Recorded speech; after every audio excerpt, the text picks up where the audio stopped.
time about how my boyfriend was cheating on me with my stepsister. So a little background information, my mom remarried whenever I was in 8th grade, and my stepdad had 2 daughters. One which was my age and we got along really well. Well, before my sisters and I went back to school, my mom wanted to go on a camping trip with everyone. And my boyfriend was coming because he was really close with my family. So while my stepsister and I are packing up, she starts acting really weird. And we're gonna call my boyfriend Kevin. She was like, "Oh, is Kevin still coming with us?" And I was like, "Yeah." And then she goes, "Oh, are you and Kevin still together?" And I'm like, "We were never broken up. Like I said, she was just being super fucking weird. But anyways, we all get in the car, we drive up there, and her and Kevin start being super weird around each other. Like they were being too touchy. Anytime that I wanted to go do something with Kevin, she would say, "Oh, Kevin, you can come do this instead." Well, that night, Kevin and I are sleeping in our tent. At least I thought he was. And I wake up to some loud noises in the other tent, like for part 2. Part 2. So like I said, I heard a bunch of noises and talking in my stepsister's tent, and I wake up and my boyfriend isn't in the tent. So I'd be very quiet getting out of my tent, and I go over to hers and I just listen. I should have just confronted them because I got feelings hurt. He was telling her how he didn't love me at all and how he only wanted to be with her, and how every time that they kissed each other and screwed each other, he felt such a connection between them. So not only was he cheating physically, but they had a connection. Wonderful. So I open her tent and I confront them. This was the most degrading thing I've ever went through in my life. And I said, "I heard you guys outside. And I'm just not the type of girl who's going to come at another girl because my man wants her. Because at that point, he's not my man." She goes, "Sit down, sweetie. We need to talk." Apparently, they're in love. So they started dating. They're still dating. And my parents allowed it. So I distanced myself from all of them. Storytime Tinder edition. Okay, the story blew up on Twitter like a while ago, but I'm just gonna retell it because it's very informational. So there was this guy and this girl, and they met through Tinder, and then they met up and they went on this date. And they were out at dinner, and then she starts not feeling so well. And then she says, "I really need to go home." And he says, "Yeah, I'll drive you home." And she says, "Okay." So then they get to her house, and then she starts feeling better. So then she says, "Do you want to come in for some coffee?" And then he says, "Yeah, sure." So they go inside, they have their coffee, and then she doesn't feel well again. And she's like, "Oh, I'm sorry, I don't feel well again. I think you really need to leave." And he's like, "Okay." And he leaves. And then she goes to bed, and in the middle of the night, she wakes up, and she hears this noise down in her kitchen. And so she locks her door, and she calls the cop. And the 911 operator is just on the other line saying, "Can you just stay on the line until the cops get there?" And then the cops get there, and they're like, "The door is locked. Like, we don't think anyone's inside." And she's like, "I promise you, someone's inside my house. I can hear them." She says, "You have my permission to break down the door." So she's still up in her room, and then she hears the cops break down the door, and then she hears some wrestling and some fighting. Part 2 coming now.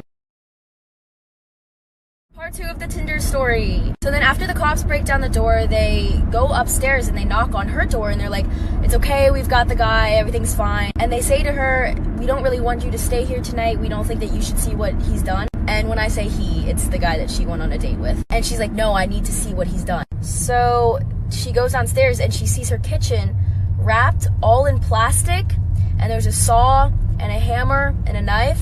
And earlier when he came into her house for coffee, he set his keys down right next to her keys. And so when he left, he picked up both sets of keys. And that is how he got back into her house. And they tested her, like her blood and everything, and she wasn't supposed to wake up because of how many drugs were in her system, because on the date, he drugged her. And then I guess he was just planning on chopping up her body in her own kitchen. I don't know. Stay safe.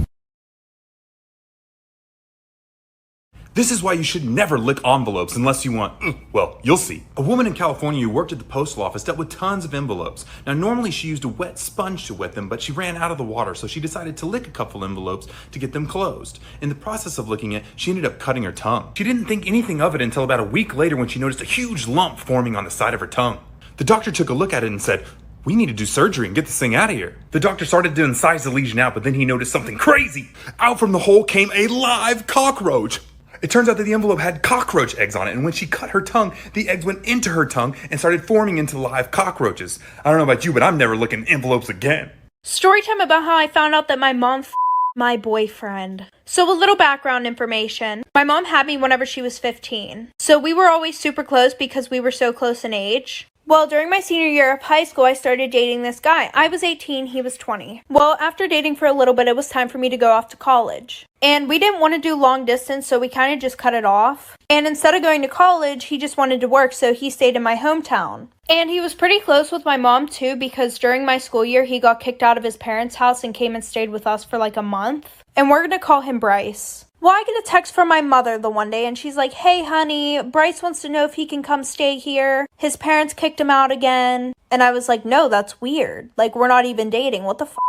And her response was, "Well, honey, I'm a good person, so I'm not going to listen to what you say on this one. He's going to come stay with us." And I wasn't even living there at the time, and she was going to let him stay there. Like for part 2.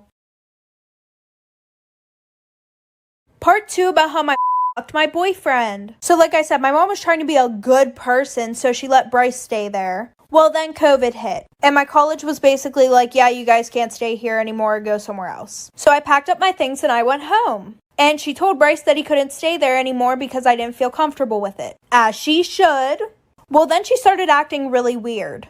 Like, she would leave the house at 2 in the morning and wouldn't come back until like 8 in the fucking morning. And the one night while she was making dinner, I saw a text from Bryce pop up on her phone. So I opened it, and there were no text messages except one from Bryce saying, "I won't, don't worry." But I didn't ask her about it because I trusted her. Well, the one night I was going to a party, and I was in charge of bringing the alcohol. Well, on my way to the party, I realized I forgot the alcohol. So I pull up to my house, and I see Bryce's truck outside. So I went around to the window, and in the living room, I could see my mom and Bryce on the couch. I took a video, put it on Facebook, and after that, she was labeled a homewrecker in my small town. After that, I found out they had a whole relationship.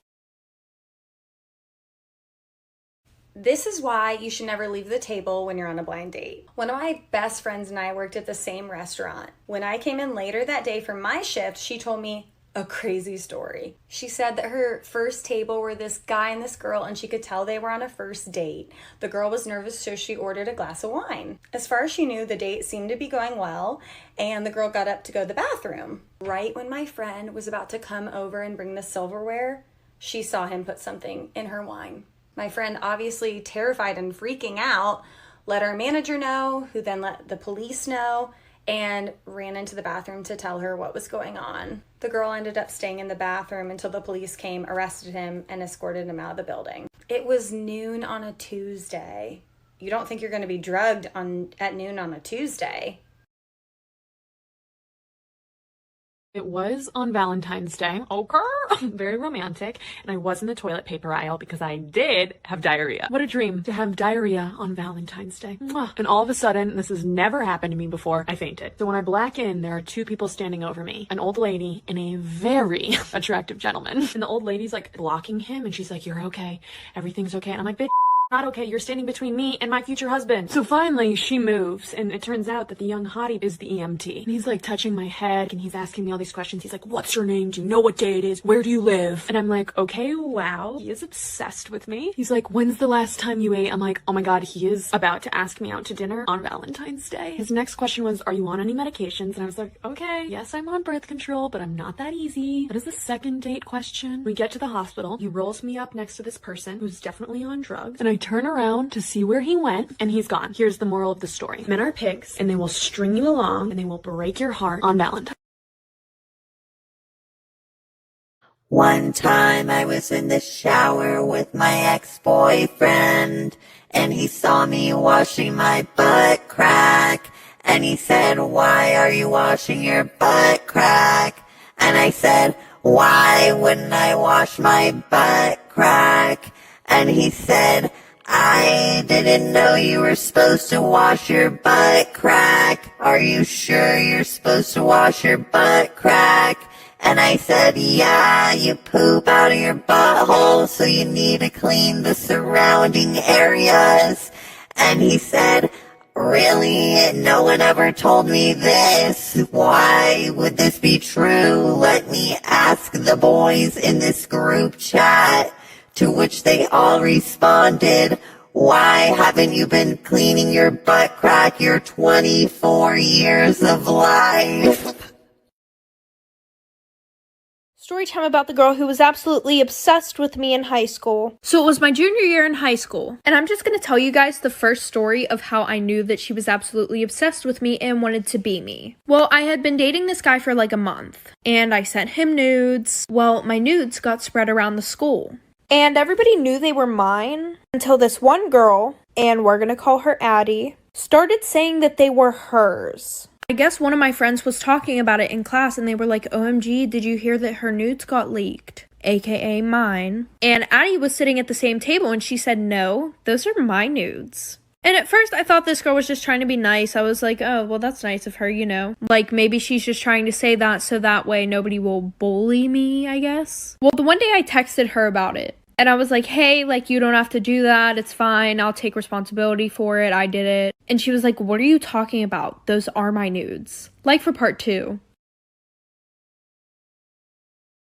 Part 2 about the girl who was obsessed with me. So like I said, she basically told me that those were her nudes, even though I took the pictures and I knew they were mine. But I was like, okay, whatever. I'm not going to argue with her. Well, then I get a text from my boyfriend and he goes, you're so weird. Why would you send me somebody else's nudes? And I'm just sitting there like, fuck. And I tried to explain to him that I had no fucking clue why this girl was saying they were hers. But then he said that I was weird and he broke up with me. So like a week later, I see them walking around school together. And my friends tell me that they're now dating. And I really wasn't that mad about it. I was like, okay, maybe that's the only way that she could think of to get a boyfriend. Well, I forgot that my Instagram was logged in on his phone because he had super bad trust issues and wanted to make